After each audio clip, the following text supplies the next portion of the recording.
Se me da haber copiado sin querer de la planilla. Fue un error mío cuando le copié y le pegué los nombres a Mara.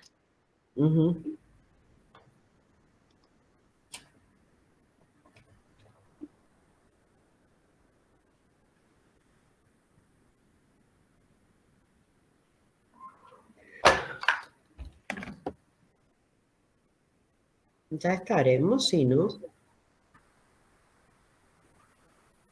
No creo que seamos... Sí, no, por eso Fede está. Estás vos, está Claudia. Y Mara está con el recuperatorio.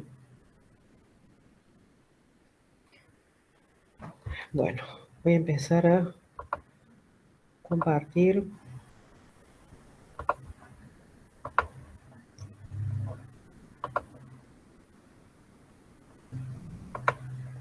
Y voy a poner a grabar.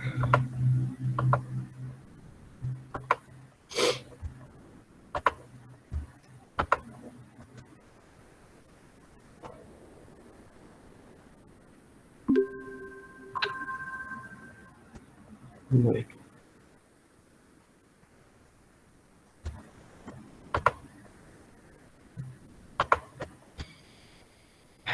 Desde el principio no está en la diapositiva. No.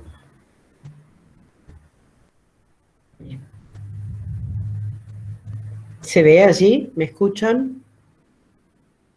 Sí, se ve y se escucha. Bueno, empezamos. ¿Les parece que ya estamos?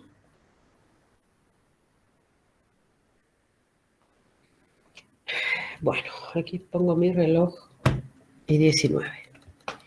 Bueno, ahora vamos a seguir con otra de las tipologías que nosotros utilizamos para el análisis, que son las relativas a la educación y a la cultura. En este caso empezamos con un ejemplo que adscribe a la línea de la tradición. Este caso es en Córdoba, el Colegio Nacional de Montserrat, que forma parte de la actual manzana jesuítica, y en la que se propone el arquitecto Jaime Roca realizar la remodelación y ampliación del colegio. Se pretende, digamos, fundamentalmente trabajar sobre la fachada en alguno de los interiores, perdón. Vamos a reconocer aquí el ingreso, las vías de las circulaciones a través de estos claustros, y vamos a ver un primer patio, que es el patio como principal, el que nos recibe en este colegio. ¿Qué es lo que podemos notar aquí? Por un lado, un uso del lenguaje, en el que en esta fachada aparentemente, digamos que había que reformularla, va a estar presente una búsqueda de la identidad, una búsqueda de la historia, en la que vamos a recuperar esa idea de poder hacer una ornamentación que tenga que ver con ese periodo. En general, fíjense en la fachada de abajo, no vamos a encontrar un gran eje de simetría, sí vamos a encontrar como simetrías parciales, ¿sí? Y se va a destacar el ingreso, que está más sobre la esquina, sobre la calle Obispo Trejo. Otro de los elementos que se va a incorporar es esta torre con reloj, que también va a traer otras fuentes de inspiración. El arquitecto Jaime Roca estudió en Estados Unidos y allá se recibió de arquitecto. Por lo tanto, también trae esas influencias de los college norteamericanos y ellas de los ingleses para establecer en estos campus esta esquina, esta torre, a modo de pivot, en este lugar que es donde justamente se hace ese quiebre en ángulo de este edificio. Otra de las cosas que vamos a ver en esta fachada principal está también inspirada en otro edificio del periodo colonial, que es la Casa de Tejeda, hoy actual museo, que tiene también ese ingreso así como tan particular, en donde aquí vemos, por ejemplo, como 3 niveles, se organiza un poco así, de mayor a menor, en lo que primero vemos una abertura en arco, que es la puerta, digamos, por donde se ingresa al edificio. Luego vemos estas columnas que aquí aparecen cortadas, y esto es parte del anecdotario de Córdoba. Ya se los voy a decir, que en este primer piso, en este primer nivel de la planta baja, son columnas lisas y que van a ir complejizándose en el tratamiento en este segundo nivel, que va a haber columnas salomónicas y con otro tipo de ornamentación, y en el tercero siguen las columnas salomónicas, cada uno con distintos tipos de aberturas, inclusive la abertura de este primer nivel, y en el tercero en realidad aparece uno de estos emblemas tipo escudos de armas. Fíjense también el remate con estos florones, este copón allá arriba y estas terminaciones curvas que van a ir también curvas y contracurvas, ¿no es cierto? Que se van a ir relacionando con ese lenguaje colonial. También vemos aberturas, la de la planta baja, con un excelente trabajo de herrería también. Esta otra en planta alta, con su balcón también con herrería. Es decir, nos va a ir trasladando un poco todos estos modelos que tienen que ver con este periodo de el momento en el que estamos viviendo. Es decir, aquí va a aparecer esta restauración nacionalista, en donde cada uno de estos elementos, sean columnas, sean pilastras adosadas, van a tener todo ese trabajo sobre el muro. Es decir, la concentración de la ornamentación va a estar en las aberturas. Fíjense aquí cómo queda entonces esta fachada en ángulo, y él va a hacer también el tratamiento sobre estos dos patios, ¿sí?, que van a haber sido cortados por la ampliación de la calle Duarte Quirós en 1875, y entonces a él le va a tocar de alguna manera como de hacer el revestimiento de alguna manera de estos patios hacia esa calle. También siempre utilizando este mismo lenguaje. Aquí vemos el interior de este colegio, en donde aparecen también esta sumatoria de arcadas con estas amplias galerías, pensando también en que en estos lugares iban a ser recorridos, digamos, por una cierta cantidad de alumnos, ¿no es cierto? Ya no tienen las proporciones que pueden tener una vivienda, sino estamos en presencia de un lugar para la educación. Otros de los tratamientos que va a tener este ejemplo y que se incorporan también en este momento es el trabajo de azulejería, sobre todo lo que son las especies de zócalos altos, y también en el trabajo de las escaleras, etcétera, y que van a también traer este lenguaje como español a esta arquitectura. Piensen que este lenguaje, nunca, entre comillas, hubiera sido posible de aplicarlo en el siglo XIX, cuando habíamos dejado atrás esa época colonial y estábamos orgullosos de ya estar formando parte de un Estado-nación. Pero después del centenario, 1910, de alguna manera se restablecen los lazos con España, y también eso es parte de esta localización en el tiempo y en el espacio.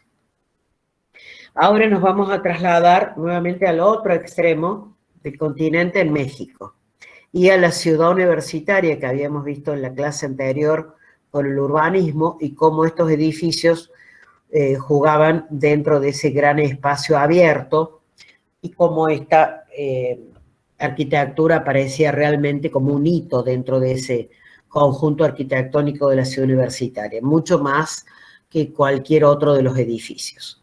¿Con qué nos encontramos aquí?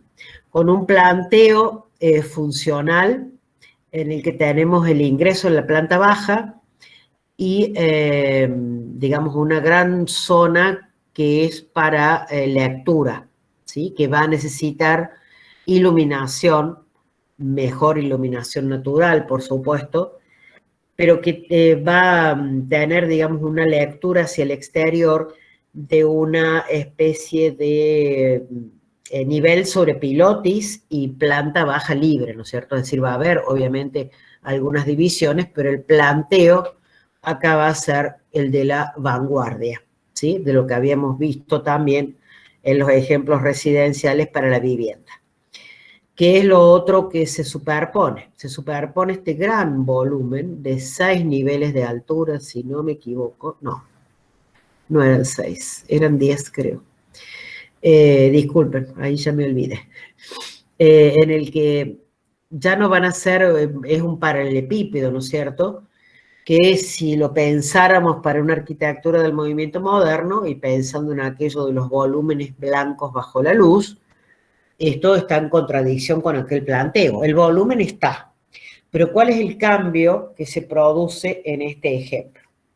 Es el trabajo ornamental de muralismo que se realiza en las 4 fachadas de este edificio.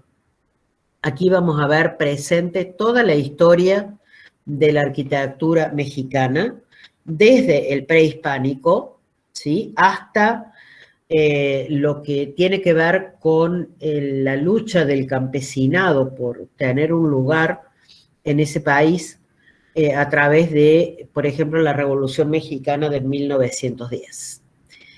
Esta arquitectura va a tener un interior como este, ¿sí? En el que también va a haber estas especies de filtros a través de estas especies de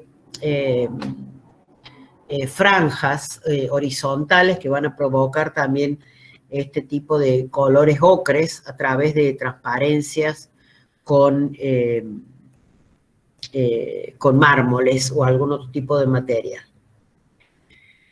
Fíjense aquí cómo es una especie, como yo digo, de propaganda, ¿no? De todo el México y empezar a interpretar cómo esto nos está diciendo como una especie de catedral gótica en la que todavía no sabíamos leer, pero que nos transmitían la religión a través de eso. Este pareciera ser también un ejemplo en el que transmite a través del lenguaje todo lo que ha pasado desde este Viva México, Universidad Nacional de México. Aquí aparece Ptolomeo, Copérnico, la arquitectura colonial, etcétera, con este gran trabajo de muralismo, que es una de las escuelas que hay en México y que son producto de Diego Rivera y otros artistas. Aquí dentro de toda esta franja aparecen apenas, ¿no es cierto?, las aberturas que van a tener que ver con fundamentalmente las áreas de circulación o de ventilación, seguramente algún área que lo necesite, como pueden ser sanitarios, etc.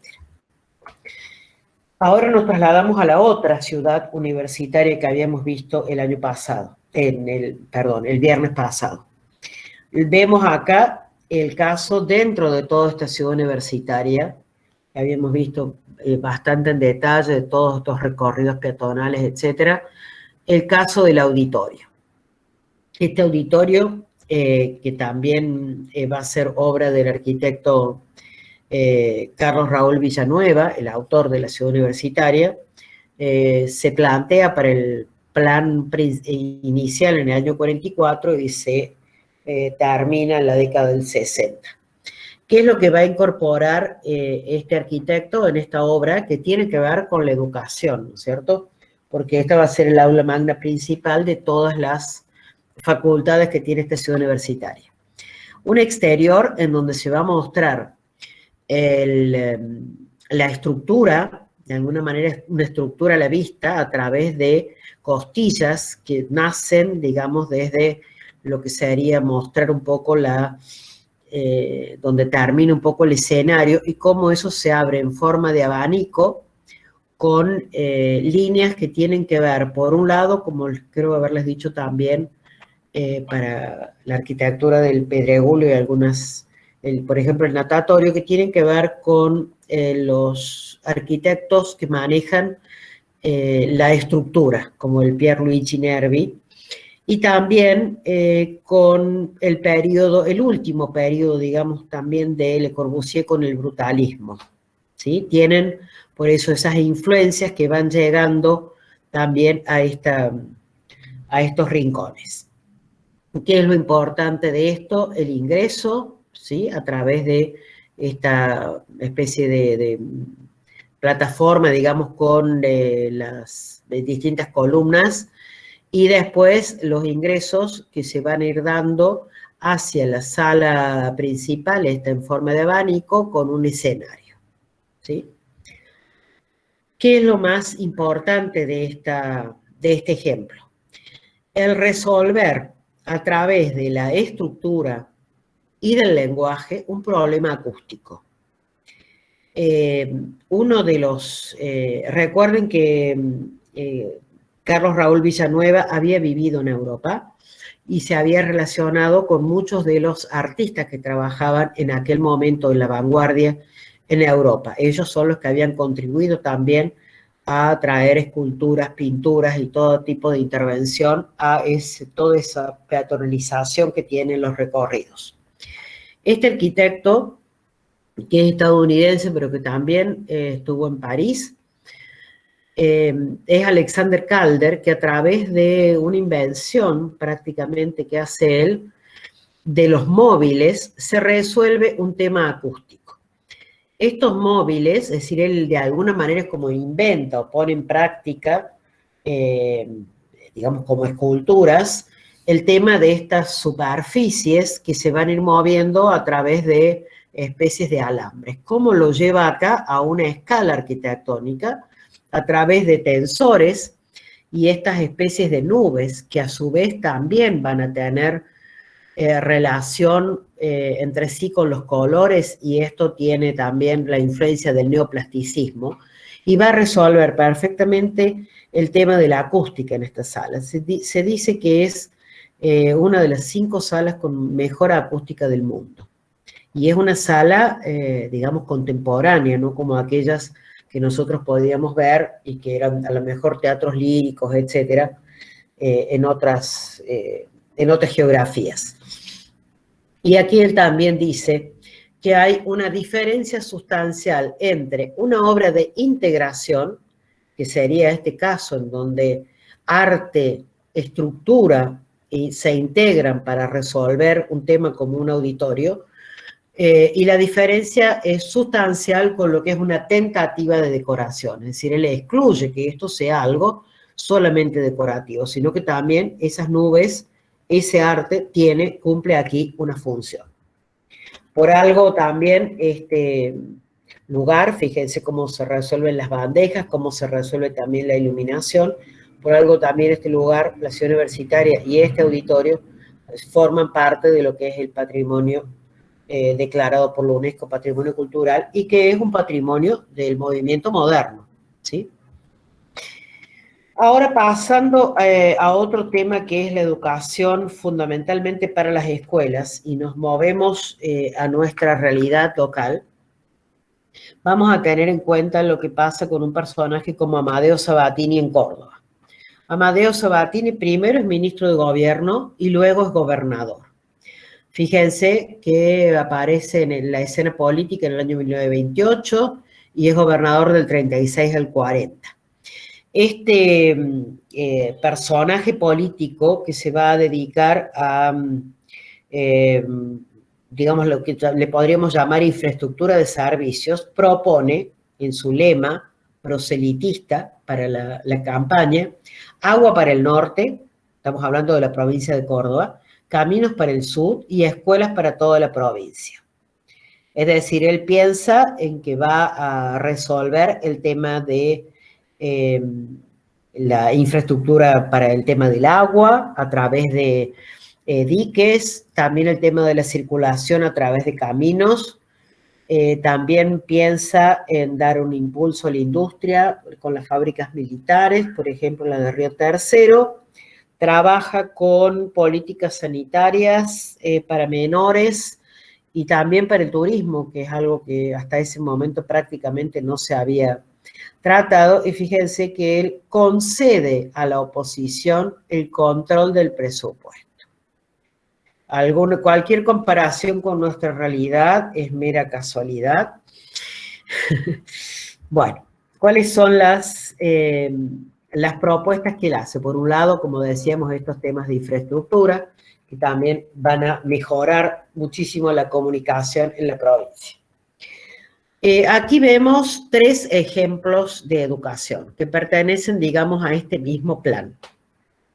Estos 3 ejemplos son que ustedes seguramente han pasado por allí en la ciudad de Córdoba y que se ubican generalmente en esquinas, ¿sí?, que hacen una especie como de ochava, en este caso de la Escuela Roque Sáenz Peña en Nueva Córdoba, de la Mariano Moreno en Alberdi, y este otro que es un caso un poco particular por el lugar en donde está, que está en la bajada Roque Sáenz Peña, que es la Escuela Presidente Sarmiento. Este es el caso que vamos a analizar un poco más en detalle. Vemos que aquí hay una diferencia de nivel sustancial desde los distintos ingresos, digamos, tenemos un ingreso, digamos, en esta parte más baja, pero fundamentalmente, ¿qué nos llama la atención? En la planta vemos un gran salón, que es el salón como de usos múltiples, podríamos decir hoy, y además el tema de las circulaciones, por un lado, una rampa, que es la que va a ir uniendo los distintos niveles, por otro lado, escaleras, que también van a cumplir esa misma función, y esta especie, por supuesto, acá como de estructura a la vista, es solamente en este nivel, perdón que no sé si tengo otra planta, no. Que nos van a unir a los distintos niveles en donde aquí se van a asomar las aulas. Veamos un poco entonces el lenguaje que nos está proponiendo esta arquitectura. Esta caja de escaleras, que es la que está aquí en el ángulo al sur, digamos, sería como orientación, nos propone una especie de ventana corrida en vertical, ¿no es cierto?, pero nos está también delimitando una función. Y esto nos hace recordar un poco la arquitectura de Mendelssohn. Así como remate, una especie de ventana corrida curva, ¿sí? Que eso no estaba obviamente en los postulados del Corbusier, hacer la curva, pero bueno, de repente si yo estoy pensando en esta arquitectura, pienso también en esos términos. Sobre este otro lado tenemos esto que les decía, esta especie de planta baja libre, ¿sí?, porque de alguna manera se ve así a través de este frente, esta vista hacia la calle, y luego las distintas aulas que en realidad van a estar unidas por unas franjas en estos 3 niveles de estas ventanas corridas horizontales que se proponen en la fachada. Es decir, esta arquitectura de este tipo de escuelas van a tener más impronta de este movimiento moderno en donde no hay ornamentación, y en algunos otros casos, en esas que ustedes ven en las esquinas, también lo van a tener, pero quizás tienen una, me vuelvo un poquito atrás, tienen una impronta que tiene con el eje de simetría, digamos, que proponen estas esquinas, por allí tendrían un poco más la influencia de una arquitectura un poco más académica. Por eso siempre estamos un poco de esta propuesta de conformación, de composición, perdón, académica, pero incorporando nuevos elementos de esta arquitectura moderna. Ahora nos vamos a otro tema que son los teatros. Y en este caso volvemos a esto que habíamos visto en aquel primer neocolonial de la restauración nacionalista, etcétera. En este caso, el Teatro Nacional Cervantes en Buenos Aires, cuyos autores son Aranda Arias y Repetto. Esto en 1921, es decir, es muy iniciado este momento, ¿no es cierto? Recuerden que nosotros planteamos la restauración nacionalista 1909-1910, el centenario, y esta es una de las producciones como primeras. Aquí se propone entonces primero hacer un teatro privado que luego pasará a manos públicas, y lo que más nos llama la atención, digamos, es este ingreso en este ángulo, en esta ochava, digamos, y esta fachada, por supuesto, con una simetría, con un eje bilateral, ¿sí? Pero ¿cuál es la idea? Nos trae eso que hablábamos de los portales, el portal de la Universidad de Alcalá de Henares, que habíamos visto allá en España, en el Renacimiento, casi manierismo español, llamado plateresco. Sobre un muro aparentemente liso aparece todo este lenguaje. Fíjense aquí nuevamente como veríamos el ingreso principal con este arco, digamos, en la portada. Sobre esa misma línea, otra abertura con un balcón y con una serie de elementos que van ornamentando y decorando toda esa abertura. Y también en la misma línea, este otro elemento acá, casi escultórico, en donde aparecen esos que a veces son escudos de armas u otro tipo de ornamentos que tienen que ver con estos momentos. Sobre los laterales, fíjense que acá leemos muy claramente los 3 niveles, porque cada uno tiene como su orden, ¿no es cierto? Tenemos un orden, 2, 3, con estas cornisas que nos van delimitando muy bien los 3 niveles. Inclusive el tema de las aberturas, como en este nivel superior en la esquina no tenemos aberturas, pero sí lo tenemos hacia los laterales. Este otro elemento que estos dos como cubos que se realzan también, y mirando hacia abajo cómo se va también usando el tema del arco, del enmarque de las columnas y este frontis, ¿ya? Tipo frontis griego, ¿no es cierto?, con toda esa utilización de ese lenguaje. Aquí vemos en detalle cómo todo eso se va, inclusive fíjense, por eso quería llegar hasta acá, que hasta estas son columnas, digamos, de base cuadrada, pero que están rotadas, ¿sí? Ya no son pilastras adosadas al muro, sino que aparecen, inclusive fíjense cómo van también ornamentando, quebrando, perdón, esta cornisa, y cómo se van incorporando todos estos otros elementos que van casi cubriendo completamente determinados lugares como que no pudieran estar vacíos. Esto es lo que después llamaremos acá, ¿no es cierto?, de alguna manera un barroco, pero que no es propio de este lugar.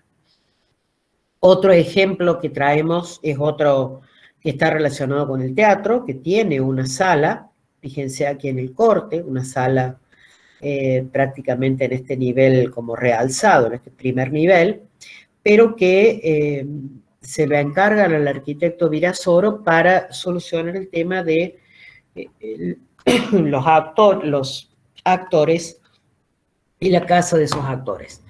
¿Qué propone esto? Resolver el tema de la vivienda en estos niveles superiores, en este nivel, en este primer nivel, en la sala, con doble, triple altura, y un nivel administrativo en la planta baja. Fíjense cómo se resuelve esto. Tenemos casi cada uno de los niveles y sus funciones que nos están diciendo como qué pasa dentro. Primero, el ingreso jerarquizado a nivel de la calle. Luego, esta especie de gran rectángulo que nos va a delimitar digamos, el área que se relaciona con la sala principal.